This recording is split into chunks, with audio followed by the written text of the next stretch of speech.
Narito ang mga sagot sa bawat gawain. Apanin mo lang mga gawain. Balik-aral. What? Ano ang magkakatulad na katangian ng mga pamayaan? Ilawod na ating napag-aralan. Sagot, nakadepende sila sa dagat para sa kabuhayan at may mayamang kultura at tradisyon. Paano nakaapekto ang dagat sa kanilang kabuhayan? Sagot, naging pangunahin, pinagkukunan nila ng pagkain, hanap buhay at kalakalan ng dagat. Bakit mahalagang pag-aralan ng iba't ibang pangkat etniko? Sagot, upang maunawaan at mapahalagahan ng kanilang kultura at ambag sa bansa. Bebop, sisimulan ang bagong palalin.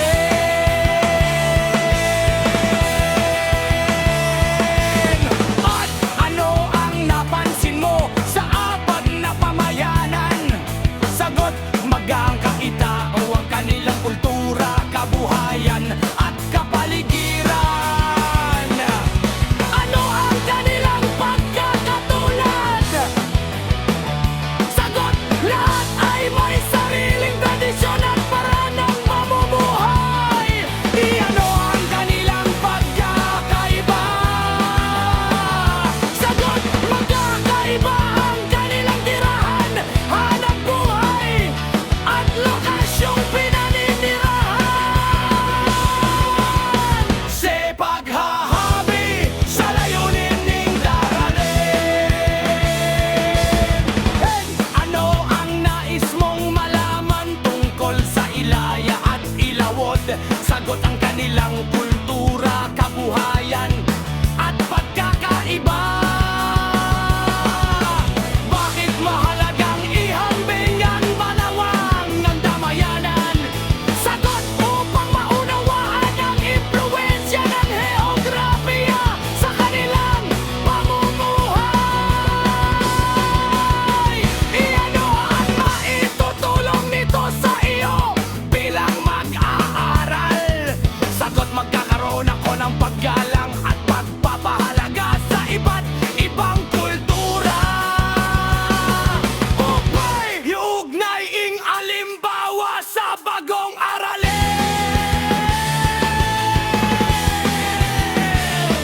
At dalhagdang palayan, Ilaya, sama-samang pangingisda, moro, bahay sa dagat, padyao, paghahabi, binukod.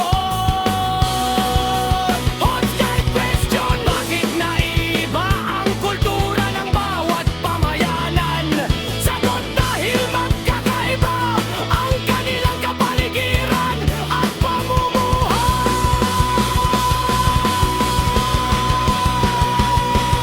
Ano ang naging impluwensya ng heograpiya? Sagot, hinubog nito ang kanilang kabuhayan at tradisyon.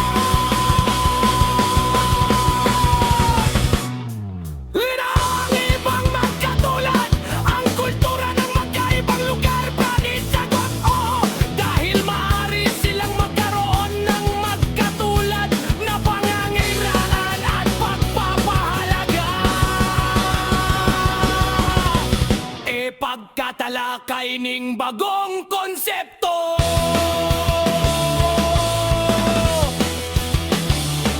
Ano hinubog ng heograpiya ang kultura ng Ilaya at Ilawod?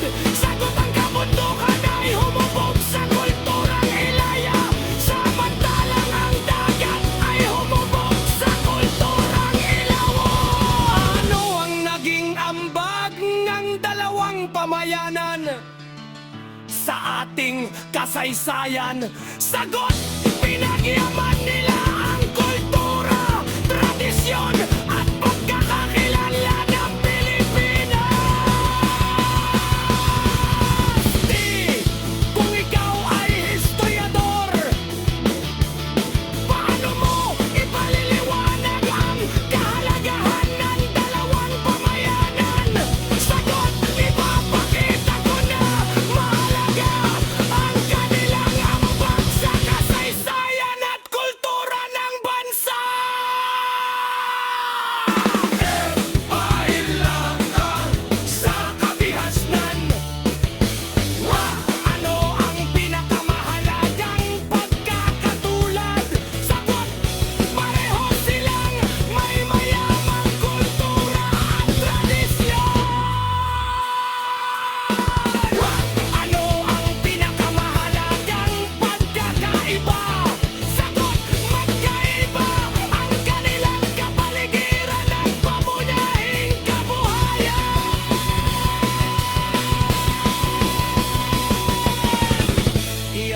ang natutuhan mo sa paghahambing?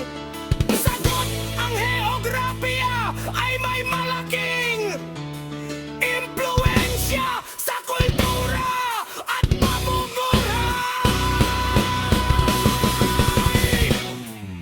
Bigyan lapat ang aralin. Pinaya ang maaari mong gawin. Sagot, igalang at pahalagahan ang kultura ng iba't ibang pangkat.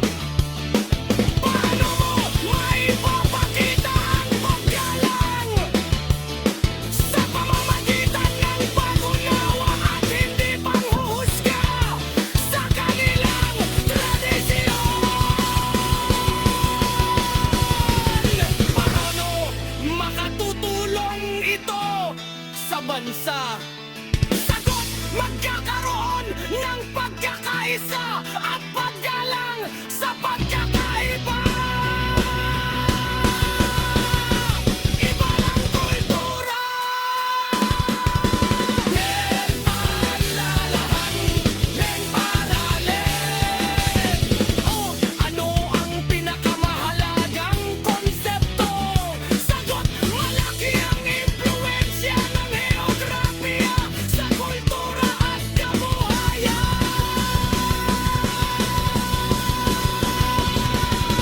Yaman ang pinakamalaking aral. Sagot, dapat igalang at pahalagahan ang lahat ng kultura.